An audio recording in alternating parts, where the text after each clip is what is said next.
Hi,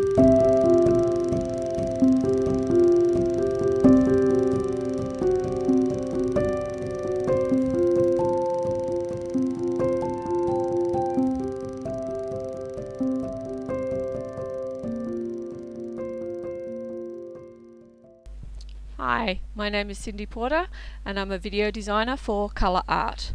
Today I'm going to share with you my flip and drag that I have done on a piece of MDF board that I will be turning into a clipboard when it's finished. Here you'll see me adding a very small amount of white flat acrylic paint, it's Global brand, just to the spot where I plan on doing my flip. I am now grabbing what I have mixed up of my colours to get them ready and grabbing an empty shot glass, little plastic throwaway shot glass, so that I can make up my flip cup. When you do a flip and drag, it's essential not to have too much coloured paint. Too much paint will take over and it'll just be like any normal flip. I always like to spray a small amount of silicone into my flip cup when I do a flip and drag. That's the first thing that goes in.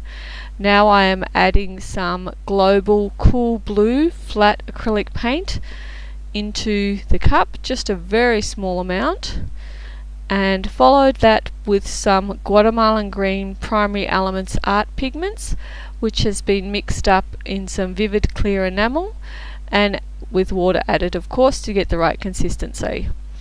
Another little squirt of silicone along the way. Now I am grabbing the blue Bayou Primary Elements Art Pigments, lovely blue colour, gorgeous rich blue colour. It actually looks deeper in real life than it does right here on the video at the moment. Next up here is Indian Copper Primary Elements. I decided a small touch of copper would be a really nice effect in the finished piece, so I'm hoping that that comes through and shows up nicely. Here I am adding a small touch of Go Navy Primary Elements. I thought a little bit of blue shimmer along with the flat blue would look really good, and a little more Guatemalan Green, one of my favourite colours. It's a beautiful tealy green colour. Tiny bit more in the cup there.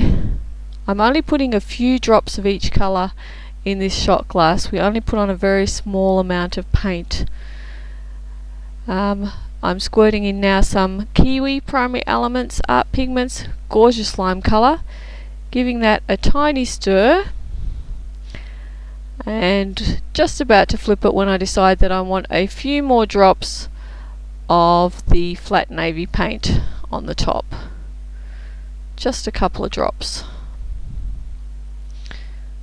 You see there, just a couple of tiny little drops that I've added in.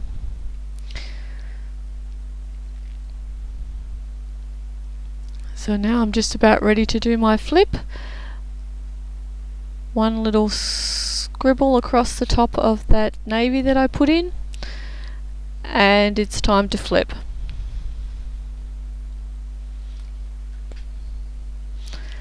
And there we go, flipped it over.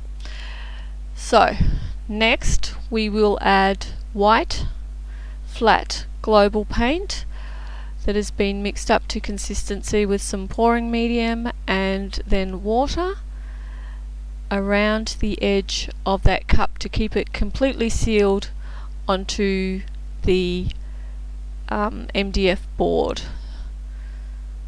So don't want anything leaking out while I'm spreading paint around. I'm using the stick to help quickly spread the paint roughly over the surface, and you'll see in a couple of minutes how I then pick everything up to let it flow and get a nice smooth finish on the surface instead of these rough lumps and bumps that are created by me roughly spreading the paint everywhere.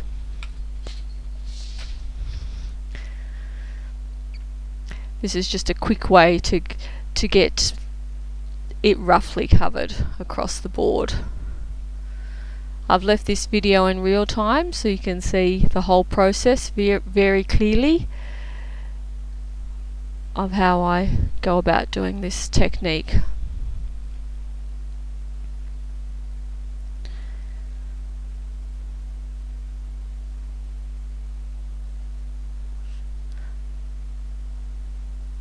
Tipped out the last little bit out of the cup there just to cover up the rest of the surface.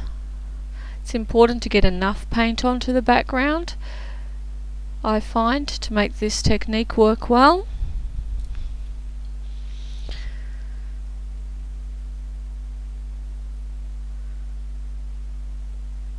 Scraping out over a little bit there. Don't like to waste paint. I decided there's not quite enough on there, so I go to my go-to bottle. This is a pre-mixed bottle where I have already mixed in pouring medium and a little water to get it up to the right consistency. And I keep it that way so that I've always got some on hand. Okay, so now you can see I'm holding the cup hard against the board as I lift it to let the white flow and move. What I'm trying to do is get a nice even coat of white onto the background to make my base for my pour. I'm also running my fingers around the edge so that I get all the edges painted over as well, tapping out any little air bubbles that I see along the way. And if you notice there, I have to start being really careful now, because can you see the colour is starting to seep slightly out of the cup into the white paint already. So what I've actually done is press a little harder with my thumb, but it's a bit hard to notice that on the video. Okay, and here comes the drag. I twist the cup just slightly to break the suction seal and gently start to drag it across the top of the paint, just letting a little bit of paint out as I go.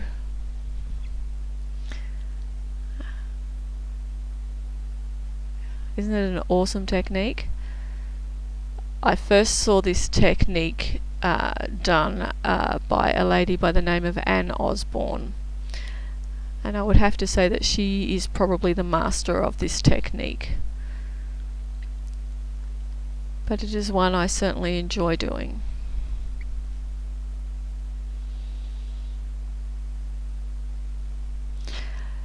What happens often when you do a drag like this is, if you are in certain places along, when you drag, you can actually drag away too much paint and thus leave the board exposed. So here I am just picking up a little bit of the leftover white that has dripped off and just touching it to that board to make sure that there's no raw board exposed, and making sure the sides are all covered as well, and just putting that tiny dots of white where I need to from my fingers. You'll see me just continually fiddling with it, the piece, just for a little bit, just to make sure that it's perfect.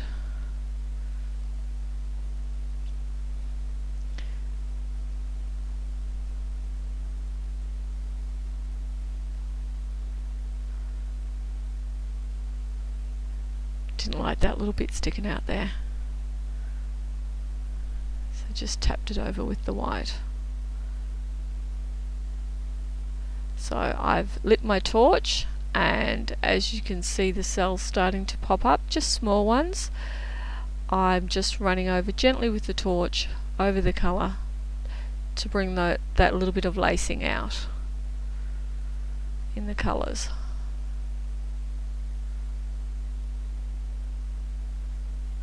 And also get rid of any air bubbles in my white on the background.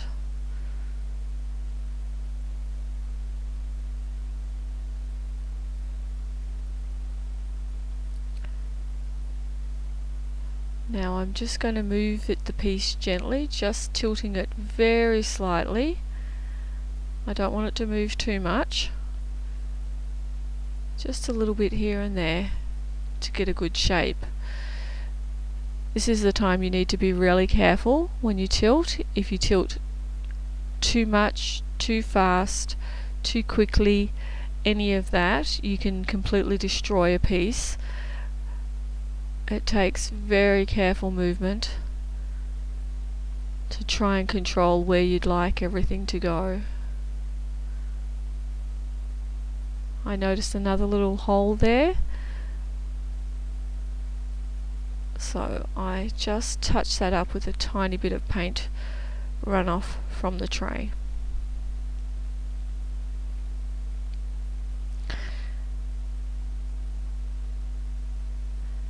Here I am dragging a skewer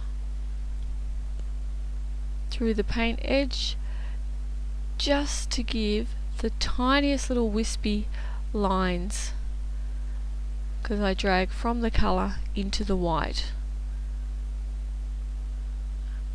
It's hard to see on this bit of the video, but I will show that better in close-up pictures at the end of the video. I wasn't overly happy with how the paint was sitting in this top corner from where I started the drag, so I grabbed out a straw just to give the paint a little push and a little move. What I had discovered was it was quite thick in a couple of spots and not covering well in a couple of others, so by blowing the paint around I not only can control the patterning of it, but I can also distribute the paint more evenly.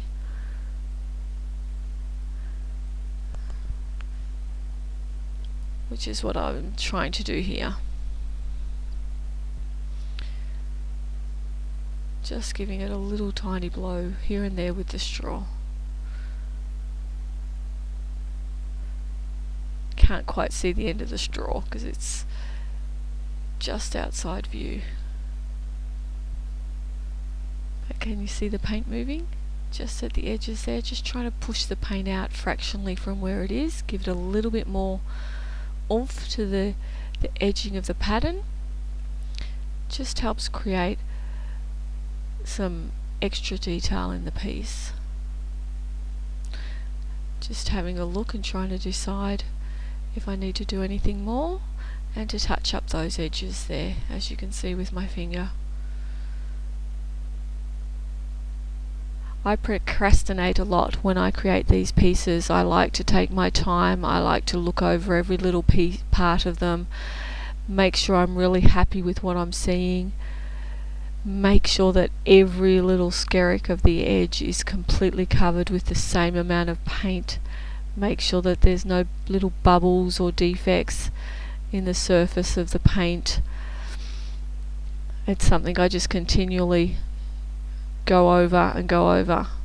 You see there I had another little air bubble that I wanted to deal with, so I tapped with my finger and then blew with the straw again to make sure that that air bubble was completely popped.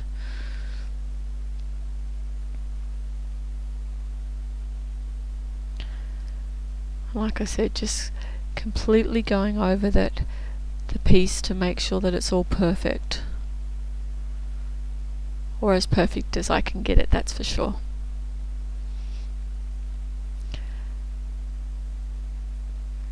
Just working on those edges again. I decide that I need to move the paint just a little here, again with the straw. Straw is a great way just to give a little slightly different patterning. If you want something moved just a little bit, it gives great effects. If you're just trying to move just a tiny bit.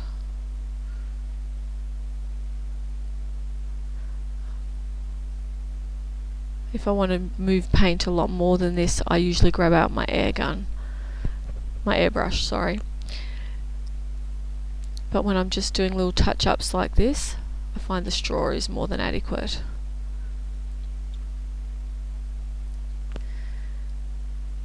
And now I'm just having a good look over it, making sure I like what I see. I've seen another little bit where I need some more white paint. So again, just touching up that background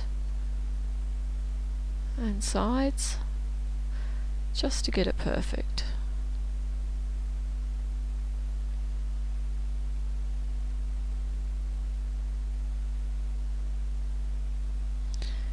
There's nothing worse than doing a piece and then finding out that your edges weren't perfectly covered, or you're missing something slightly, or something like that. Here I've decided that I wanted the paint to flow off the bottom portion here, so I wanted it to flow off the board, so I'm giving it a bit of tilt to let that paint just flow down slightly.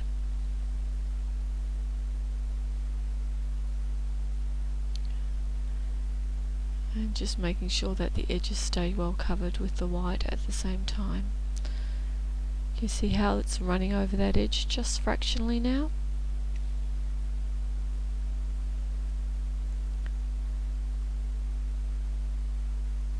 Just retouching those edges once more.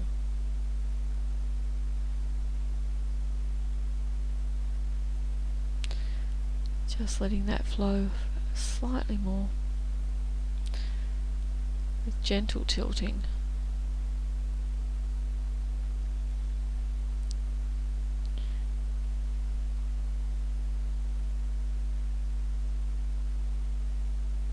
And just trying to get that white surface perfect.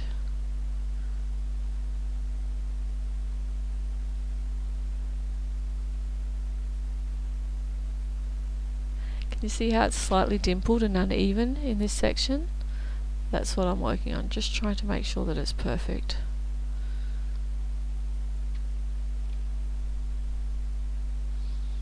If there's the same amount of paint there, when I put it down to leave, I know that it'll be able to come out nice and flat.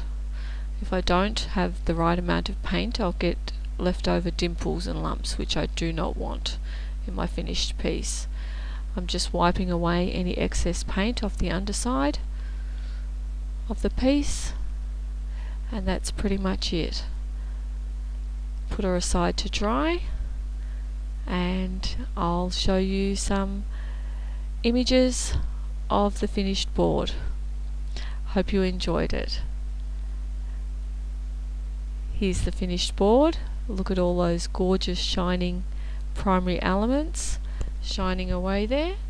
You can see small amounts of the copper through the piece if you look closely, as well as the greens and the blues, and I just love it. Hope you do too.